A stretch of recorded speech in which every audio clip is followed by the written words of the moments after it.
Olá, irmãos, graça e paz. Eu quero compartilhar com os irmãos um texto que se encontra no livro de Lucas, capítulo 2, versículos 36 ao 38, que diz assim: Havia uma profetisa chamada Ana, filha de Fanuel, da tribo de Aser, avançada em dias, que vivera com seu marido 7 anos desde que se casara, e que era viúva, de 84 anos. Esta não deixava o templo, mas adorava noite e dia em jejuns e orações. E, chegando naquela hora, dava graças a Deus e falava a respeito do menino a todos os que esperavam a redenção de Jerusalém. Então, até aqui, até o versículo 38. O contexto aqui fala de Simeão, primeiramente, para que possamos compreender um pouquinho desse texto que fala aqui de Ana, a profetisa. E então, como eu estava dizendo, que Simeão aqui era um homem justo, que está lá no versículo 25, diz aqui que Simeão era um homem justo. Simeão significa ouvinte, e também que ele era um homem piedoso, que esperava a consolação de Israel, e o Espírito Santo estava sobre ele. E o Espírito também tinha revelado que ele não morreria sem antes de ver o Cristo do Senhor. Isso é Cristo, o Messias, o ungido, ou rei. Quando falamos Cristo, no grego, significa ungido, ou rei. Cristo é título e não nome. Jesus é o nome. Cristo é o título. E Messias, no hebraico, também significa o ungido, ou o rei. Então ele recebe essa revelação, que ele não morreria antes de ver o Cristo do Senhor. E ele foi movido pelo Espírito de Deus aí ao templo. Então trouxeram Jesus ali enquanto da criança, para fazerem com ele o que a lei ordenava. E quando Simeão pegou o menino Jesus no braço, louvou a Deus, dizendo: Agora, Senhor, podes despedir em paz o teu servo, segundo a tua palavra, porque os meus olhos já viram a tua salvação. E quando ele diz isso, porque é a salvação que Deus revelara a ele, que era Jesus Cristo, o Cristo do Senhor. E diz que e Simeão relata aqui que essa salvação foi que Deus preparou diante de todos os povos, que era a luz para a revelação gentios e para a glória do povo de Israel. E quando é apresentado Jesus ao templo, ali a Simeão, foi para a consagração de Cristo, porque pela lei, o primogênito, ou todo primogênito, deveria ser levado ali ao templo para fazer a circuncisão. Todo primogênito ali com 8 anos de nascido deveria ser consagrado ao Senhor, conforme a lei de Deus que Deus deu ali a Moisés. E quando fala aqui, lá no versículo 38, que nós lemos, capítulo 2, versículo 38, quando diz assim que Ana, ela chega naquela hora, dava graças a Deus e falava a respeito do menino a todos os que esperavam a redenção de Jerusalém. Então é nesse momento que Ana chega ao templo. É nesse momento, quando Jesus estava sendo consagrado a Deus para fazer a sua circuncisão. Ela chega nesse momento e dava graças a Deus. Então a Ana significa graça. Ana significa graça. Ela também era uma profetisa, porque diz aqui, havia uma profetisa chamada Ana. E os profetas e as profetisas, eles eram servos e servas de Deus, instrumentos de Deus, para transmitir as palavras de Deus. Então eles tinham algo da parte de Deus, uma mensagem da parte de Deus para transmitir ao povo e àqueles que fossem até ali os profetas para pedir algum conselho aos profetas, mas que via da parte de Deus. Então Deus falava por meio dos seus profetas e profetisas. Eles eram portas-voz de Deus. Eles tinham então algo da parte de Deus para falar. Diz aqui então que essa profetisa era chamada de Ana, que significa graça. Mas também diz que era filha de Fanuel. Quando fala filha de alguém, quando menciona o nome do pai de alguém na Bíblia, é porque esse alguém foi importante. Então o pai dela foi alguém importante. Talvez um sacerdote, talvez um mestre da lei. Alguém que tinha relevância onde estava inserido, onde ele vivia. E Fanuel significa face de Deus. Face de Deus. E diz que essa profetisa, chamada Ana, filha de Fanuel, era lá da tribo de Azer. Tribo de Azer.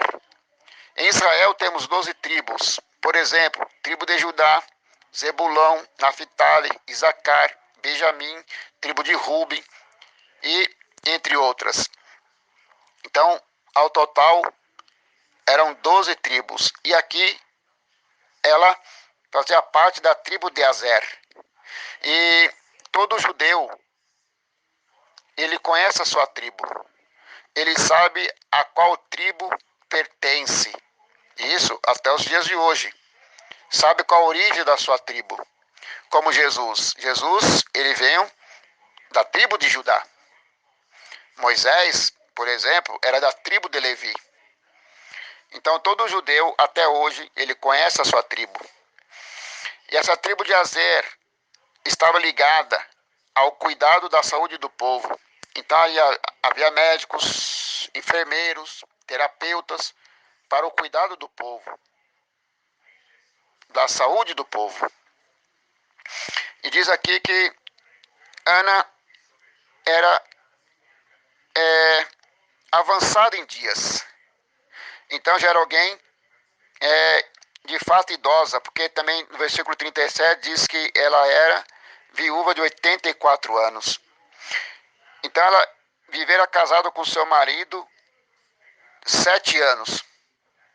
Mas era uma mulher já, uma idosa, uma pessoa já avançada em dias, uma idosa. Mas ela buscava a sua força em Deus. Ela fazia Deus a sua força. Porque já havia algumas limitações físicas na vida dela.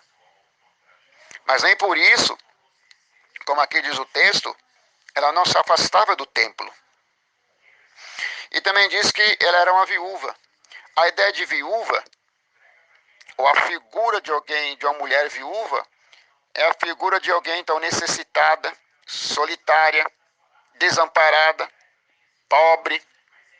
Ela podia muito bem se fazer de amargurada, ou viver amargurada pelo fato de apenas viver 7 anos com o seu marido, porque ele ali de fato morreu, ela ficou viúva, quem sabe cedo. Ela podia se fazer de vítima,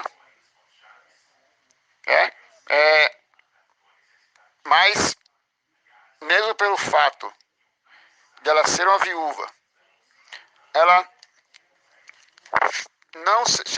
não agiu como vítima. Ela não usou isso para viver amargurada, mas ela fez ao contrário. Ela fez de Deus o seu companheiro. Ela fez de Deus o seu provedor. Ela fez de Deus o seu amparo. Ela fez de Deus a sua riqueza, a riqueza em sua vida. E assim, quem sabe, ela fez isto. Não decidiu a viver amargurada e se fazer de vítima, de coitada, pelo fato de ser viúva e idosa.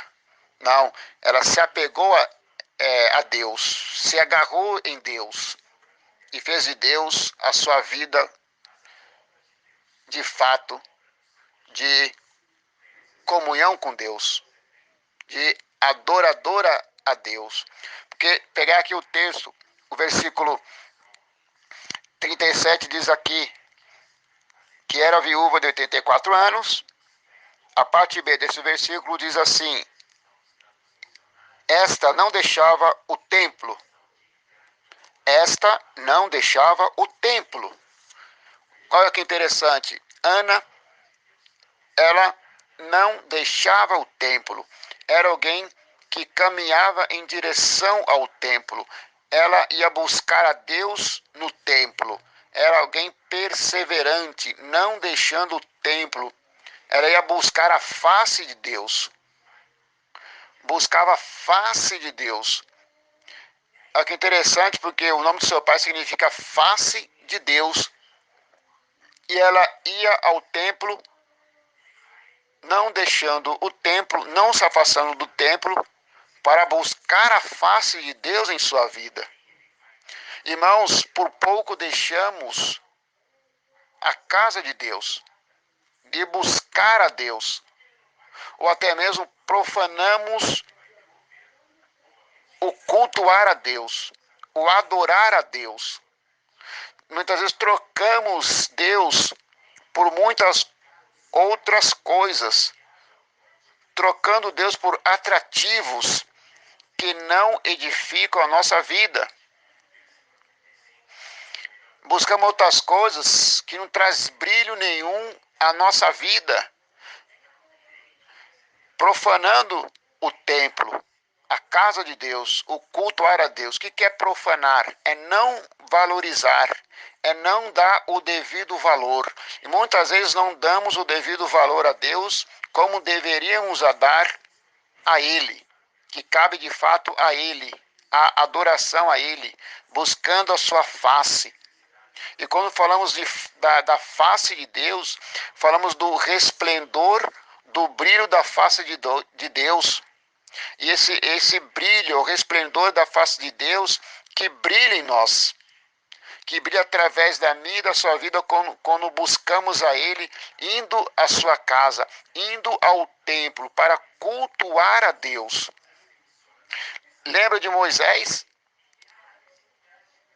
Quando subiu ao monte, e ali falava com Deus face a face, o rosto de Deus brilhava na face de Moisés.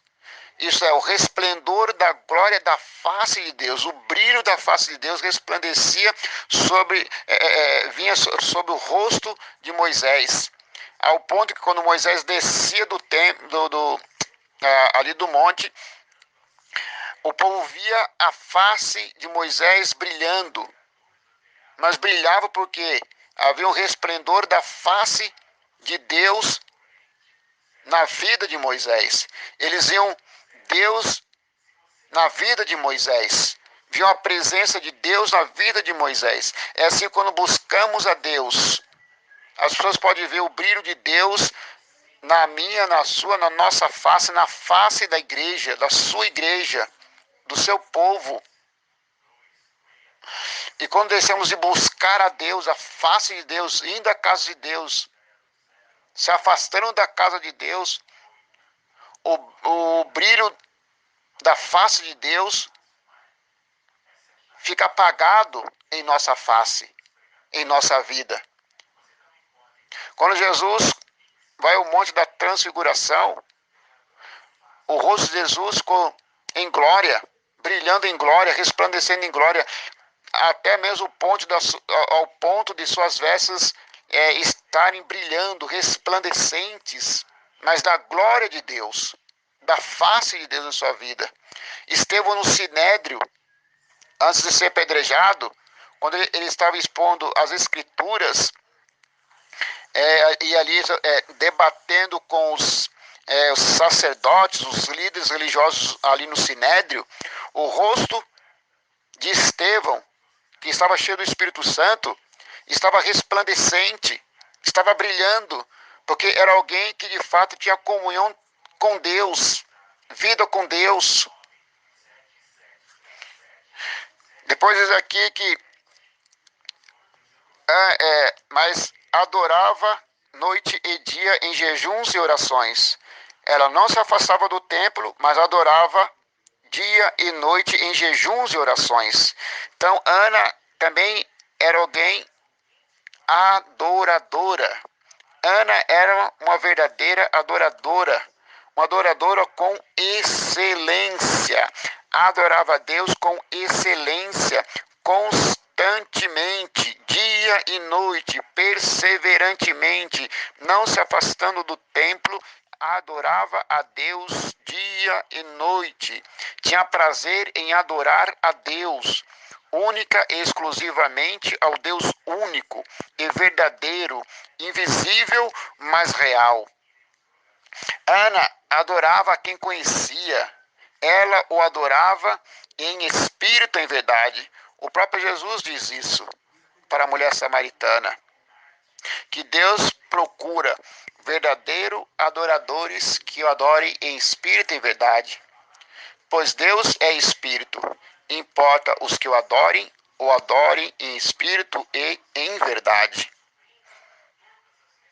Mas também diz que Ana, aqui era uma mulher consagrada, que ela adorava noite e dia em jejuns e orações.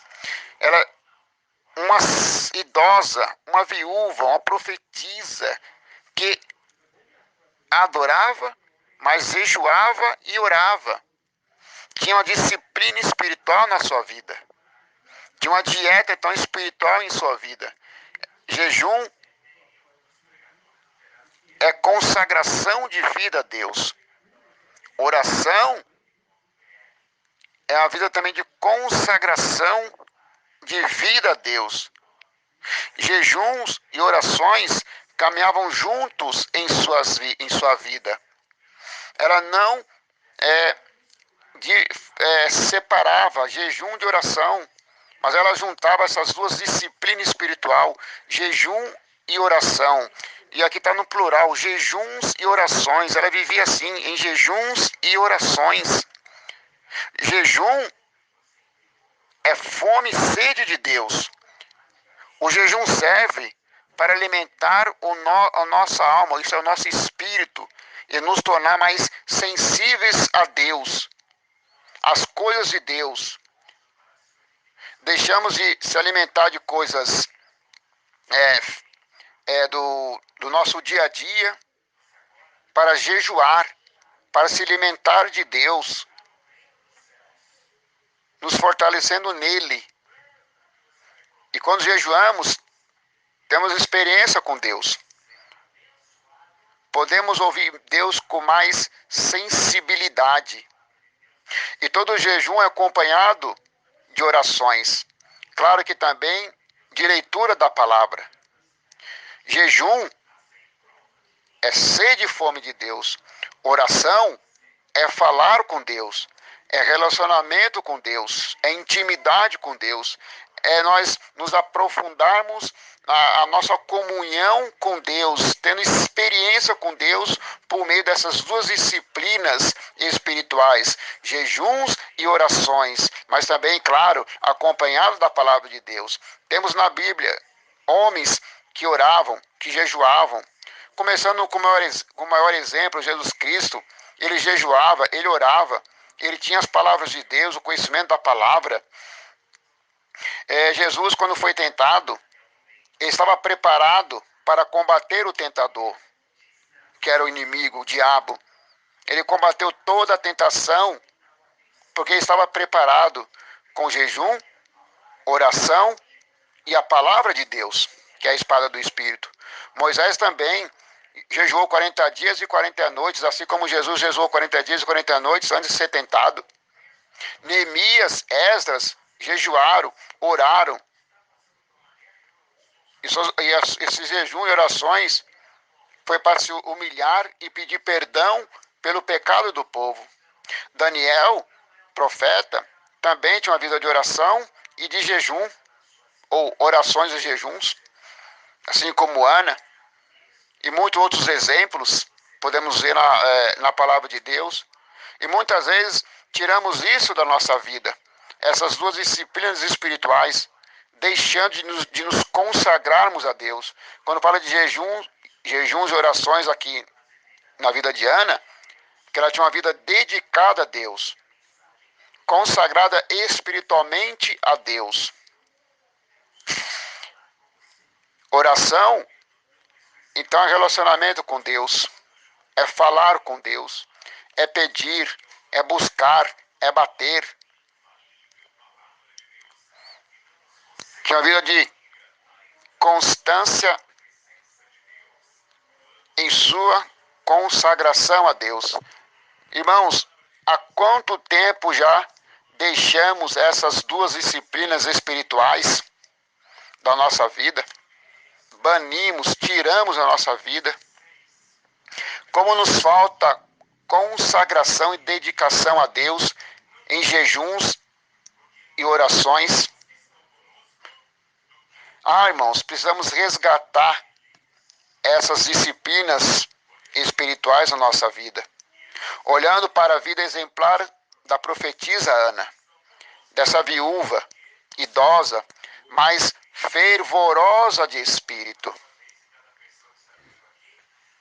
Isso mostra que Ana era uma idosa cheia do Espírito Santo de Deus, que somente alguém fervorosa de espírito e cheia do Espírito Santo de Deus poderia praticar isto em sua vida, não se afastando do templo. Isso é, não deixando o templo, a casa de Deus, não deixando de adorar a Deus, única e exclusivamente a Deus, não deixando de jejuar e de orar. Versículo 38 diz aqui também, e chegando naquela hora, que era a hora que o menino estava sendo apresentado, esse menino que eu digo é Jesus Cristo, o Senhor, a salvação do Senhor. Ela dava graças a Deus e falava a respeito do menino a todos os que esperavam a redenção de Jerusalém. Quando diz aqui que naquela hora que ela chegara, ela dava graças a Deus. Era uma mulher, uma idosa, uma viúva, uma profetisa, grata a Deus, agradecida a Deus. Era alguém que tinha gratidão em seu coração. Era alguém grata. A nossa adoração deve ser sempre regada de jejuns, orações e gratidão a Deus. Ela dava graças a Deus. Quantas vezes, irmãos, nós deixamos de sermos gratos por causa das nossas limitações, fraquezas humanas? Quantas vezes murmuramos, reclamamos, até mesmo das bênçãos que Deus tem nos dado? Até mesmo das provisões de Deus. Muitas vezes reclamamos disso, daquilo outro. Muitas vezes reclamamos da casa que moramos. Muitas vezes reclamamos daquilo que comemos, bebemos e vestimos, daquilo que Deus tem nos dado, tem nos abençoado, nos agraciado. Lembra do povo no deserto? Reclamava, murmurava, mas Deus estava suprindo, Deus estava sendo o seu provedor, Deus estava sendo também o seu protetor, o seu sustentador. Tanto é que as roupas do povo não se gastaram durante o período que o povo estava no deserto. E Deus enviando o maná, e o povo reclamando, o povo murmurando. O povo não estava satisfeito, o povo não estava contente. Muitas vezes nós somos assim. Murmuramos, reclamamos, não estamos satisfeitos com nada. Se está calor, falamos, reclamamos. Se está frio, reclamamos. Se está chovendo, reclamamos. Reclamamos com tantas coisas. Parece que nunca estamos satisfeitos com nada. Nós somos assim. Precisamos aprender com Ana, com essa profetisa, viúva de 84 anos, que adorava a Deus, que não se afastava do templo, que jejuava, que orava, e também era grata. Precisamos ser grata, temos a vida grata a Deus, precisamos ter uma vida agradecida a Deus, precisamos aprender com a Ana, dar sempre graças a Deus, um coração grato, Que Deus tenha misericórdia de nós, que o Senhor nos perdoe a nossa ingratidão, a ingratidão do nosso coração a Ele. Muitas vezes estão no lugar da murmuração ou das murmurações, que façamos orações de gratidão a Ele, de gratidão a Deus. Que o Senhor nos ensine, com essa vida exemplar de Ana, a sermos também gratos, verdadeiros adoradores, adorar a Deus com excelência, jejuarmos e orarmos mais, como precisamos, e como também da sua palavra. Se pegarmos aqui que Ana, ao chegar, ela deu graças, mas também ela falava com respeito do menino a todos os que esperavam a redenção de Jerusalém. A ideia de redenção é libertação. E ela falava a respeito do menino. A ideia aqui de falar, a ideia aqui é de proclamar,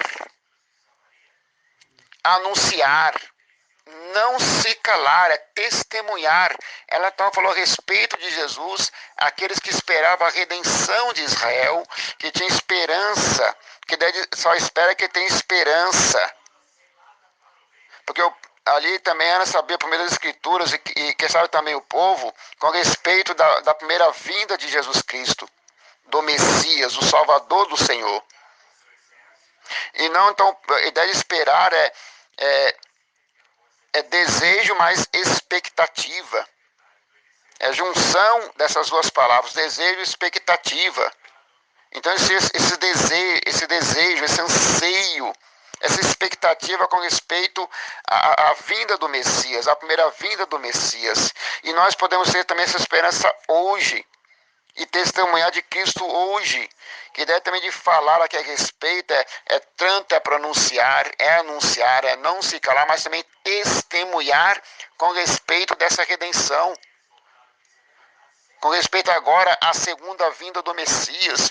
Então, por meio das Escrituras, Ana sabia isso, o povo sabia isso. Por meio da Escritura, o povo tinha esse conhecimento com respeito a Cristo. A libertação, a redenção. A nossa redenção está em Cristo. A nossa salvação está em Cristo. E Ana proclamou isso, testemunhou isso. Ela falou e não se calou, porque era alguém consagrada a Deus, dedicada ao Senhor. Assim, foi a vida de Ana. Era a vida de Ana. Adoradora a Deus, consagrada a Deus, grata a Deus e proclamadora de Jesus Cristo, a salvação do Senhor Deus. Que Deus te abençoe. Que Deus esteja nos fortalecendo com essa palavra. E que nós possamos ter esse exemplo de Ana. Que Deus te abençoe, em nome de Jesus.